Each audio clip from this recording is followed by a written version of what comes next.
Shalom, meus irmãos, graça e paz. É bom poder estar com vocês de novo aqui nesse canal para juntos meditarmos um pouco na palavra de Deus.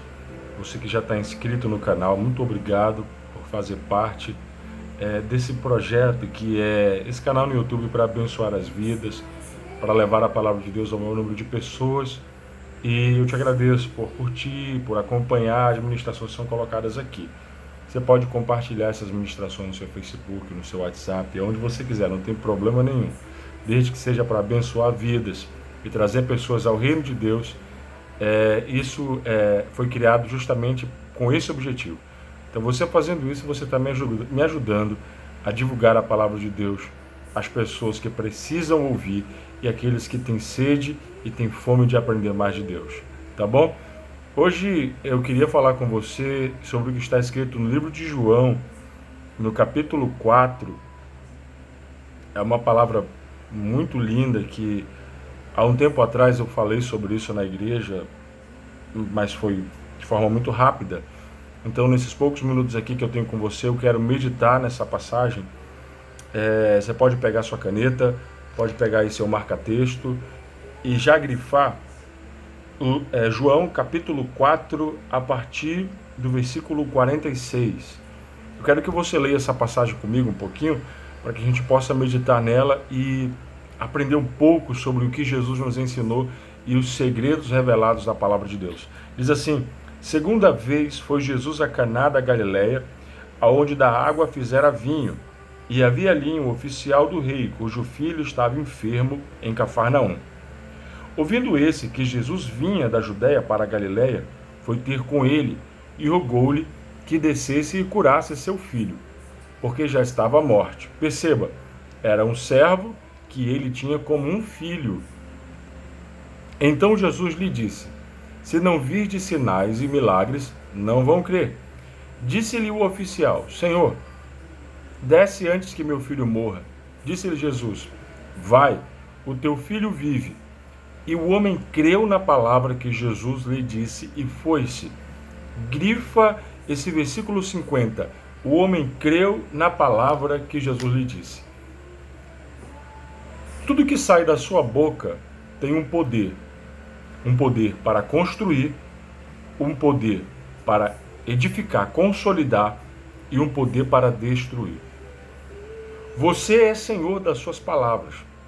É você que controla cada pensamento que vem sobre a sua cabeça e que se transformam em palavras quando você quer ou não quer que elas saiam da sua boca.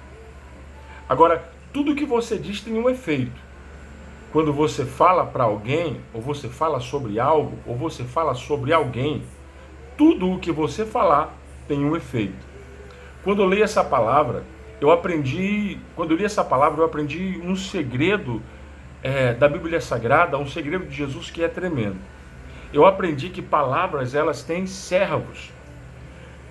Quando você lança uma palavra de maldição sobre a vida de um filho, sobre a vida de uma esposa, de um marido, sobre a vida de um irmão, sobre a vida de alguém, pode ter certeza, essa palavra vai ser pega e vai ser trabalhada para que ela se cumpra. É por isso que, em muitos casos, quando você encontra adolescentes rebeldes, quando você encontra filhos que cortaram relacionamento com os pais, filhos que entraram em níveis de desobediência, que hoje não conseguem mais ser resgatados pela voz dos pais, quando você procurar realmente o cerne da questão, você vai encontrar que muitas palavras foram lançadas. E as palavras lançadas, com o tempo, elas foram adquirindo um poder muito grande no coração da pessoa, porque os servos dessa palavra trabalharam durante anos para que a palavra lançada se cumprisse. E aí, nós encontramos filhos atormentados, encontramos casamentos destruídos, encontramos relacionamentos que estão falidos por conta de palavras que foram lançadas e colocadas sem o devido cuidado. Tudo que sai da sua boca tem um destino. A sua boca tem o poder de abençoar e tem o poder também de amaldiçoar. E não é simplesmente você dizer eu repreendo em nome de Jesus que vai surtir um efeito de paralisar tudo que você disse. Porque dizer eu repreendo em nome de Jesus a gente achar que esse jargão vai mudar o contexto de uma palavra lançada no coração de uma pessoa, nós estamos sendo tolos. Porque depois que a palavra é dita e é lançada, não há palavra de repreensão ou dispensação que anule o que foi dito. Depois que a ferida é feita pela palavra, depois que a mágoa é construída pela palavra, nada pode apagar. Só um novo relacionamento com Deus e um novo entendimento acerca do que foi dito é capaz de curar a ferida que uma palavra causou. Então, você pode hoje, no seu contexto de vida, na forma que você vive, trazer no seu vocabulário inúmeras palavras. E você tem um dia inteiro para lançar palavras sobre a vida das pessoas que te cercam. Você pode, por um momento de estresse ou por um momento de raiva, lançar uma palavra indevida. Você pode, por um momento de angústia, um momento de depressão, lançar sobre si uma palavra indevida. Em Provérbios 27:3, eu amo muito esse versículo, e eu aprendi isso quando o apóstolo René ministrava, que ele dizia que conforme eu penso, assim eu sou. Provérbios 23:7, parte B desse versículo, conforme eu penso, assim eu sou.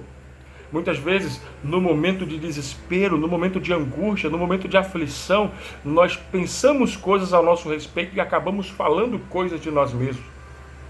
E o que nós falamos acaba construindo uma atmosfera terrível sobre a nossa vida. E com o tempo, essa atmosfera ela vai ganhando espaço no nosso coração para que ela se concretize como uma palavra destrutiva, como um contexto que destrói a nossa vida. Jesus sabia muito bem disso. Versículo 50 diz que o homem, o pai desse oficial, acreditou na palavra que Jesus disse. E que palavra foi essa? Veja, o versículo 50 diz assim: Jesus disse, vai, o teu filho vive. Esse oficial romano provavelmente seja o mesmo oficial de Mateus capítulo 7 e de Lucas capítulo 8. As histórias são muito parecidas e esses homens, eles eram de Cafarnaum. E quando você pega as três histórias e começa a compará-las, você vai ver o carinho especial que esse homem tinha por esse servo. Que ele tinha ele como um filho e a preocupação que ele tinha se esse servo iria viver ou iria morrer. Dentro dessa preocupação que ele tinha, ele precisava simplesmente de uma palavra. Lá em Mateus 7 e em Lucas 8, diz que as pessoas correram até esse homem e disseram a ele para que ele não incomodasse mais o mestre, porque o servo, o oficial, o filho do oficial já estava morto. E Jesus diz a ele, não está morto, eu vou à tua casa. E ele diz, não, você não precisa ir na minha casa, mestre. Você só precisa dizer uma palavra. E eu sei que se só disser uma palavra, tudo vai mudar. Tudo o que ele pediu de Jesus foi uma palavra. O que seria mais importante? Jesus ir na casa desse homem ou lançar uma palavra? O que é mais importante na sua vida? Jesus entrar na sua casa ou lançar uma palavra? Olha, eu fico pensando, se nós estivéssemos no lugar desse oficial romano e Jesus tivesse dito, eu vou à sua casa, nenhum de nós aqui pensaríamos duas vezes, nós levaríamos o Messias lá, para que ele, em corpo presente, pudesse fazer o milagre. Mas esse homem, ele fez além. Ele entendeu algo que ninguém estava entendendo naquele tempo. Ele entendeu que bastava Jesus dizer uma palavra. E quando ele entendeu isso, ele falou, ele proclamou, ele disse, mestre, não precisa ir na minha casa, eu não sou digno de que você entre debaixo do meu teto. Diz somente uma palavra. E a palavra de Jesus foi, vai, que o teu servo está vivo. Que coisa poderosa. O que você tem feito com as palavras que vêm na sua boca? Vamos continuar? Versículo 51. E descendo ele, logo saíram-lhe ao encontro, os seus servos lhe anunciaram, dizendo, o teu filho vive. Preste atenção. Grife o versículo 52. Perguntou-lhe, pois, a que horas se achara melhor? E disseram-lhe, ontem, às 7 horas a febre o deixou. Gripe o versículo 23. Entendeu, pois, o pai, que era naquela hora a mesma em que Jesus lhe disse: o teu filho vive. E creu ele e toda a sua casa. Preste atenção. Quando ele chegou em casa, os empregados correram até ele e disseram: mestre, o teu filho está vivo. Ele poderia ter corrido para abraçar o filho, aonde ele está, desesperado. Mas ele fez uma pergunta: a que horas ele ficou bom? Eles disseram: às 7 horas. E ele lembrou que foi justamente a hora que Jesus lançou a palavra. Uma palavra pode mudar toda uma história e pode mudar todo o destino. Uma palavra pode construir uma rota construtiva na vida de um filho. Uma palavra pode construir uma rota abençoada para um casamento de êxito, mas uma palavra também pode marcar a vida de um filho. Uma palavra pode marcar a vida de uma esposa, pode marcar a vida de um marido. Pense comigo, quantas pessoas têm guardado palavras destrutivas dentro do coração? Quantas pessoas hoje se arrependem de ter dito aquilo que falaram? Quantos de nós já nos encontramos nessa situação de dizer para nós mesmos: poxa, eu não deveria ter dito isso, eu não deveria ter falado isso. E como fazer para voltar atrás? Não dá. Depois de dito, não dá. Nós precisamos aprender com Jesus que nossas palavras, eu sei que você já ouviu isso muitas vezes, mas eu quero ir mais além. Sua palavra tem poder. E existem servos espirituais, tanto demônios quanto anjos, que trabalham em cima das palavras que saem da nossa boca. Se você amaldiçoa uma pessoa, demônios que agarram essa palavra vão trabalhar para que essa palavra se cumpra ou na vida de um filho, ou na vida de um marido, de uma esposa, de um irmão, de um amigo, ou na vida de qualquer pessoa. Se você lança uma palavra de bênção, uma palavra de vida, os servos da palavra também vão trabalhar em cima dessa palavra para que ela se cumpra. A Bíblia diz que não deve sair da tua boca nenhuma palavra torpe. O que é a palavra torpe? São palavras destrutivas, sem caráter abençoador. Não deve sair da sua boca nenhuma palavra que destrua, nenhuma palavra de maldição. Que da sua boca só saiam palavras de vida, palavras de paz, palavras de alegria. Então, hoje à noite nós retermos esse conhecimento e entendermos que os servos da palavra estão à nossa disposição para quando lançarmos uma palavra, seja ela no espírito profético, ou seja ela na mentalidade bíblica, esses servos da palavra comecem a trabalhar ao nosso favor e à nossa disposição. Nós precisamos ter esse entendimento. Palavras têm servos. E que palavras você tem dado? Qual é o comando que você tem dado aos servos da palavra que saem da sua boca? Você tem construído um destino para as pessoas que te cercam com palavras que saem da sua boca? Você tem destruído pessoas? Você tem se autodestruído por palavras que saem da sua boca? Porque hoje é comum as pessoas se autodestruírem por palavras que saem delas mesmas. Tem pessoas que se autodefinem derrotadas, amarguradas, entristecidas, abandonadas. Tem pessoas que se autodefinem solitárias. Como pode?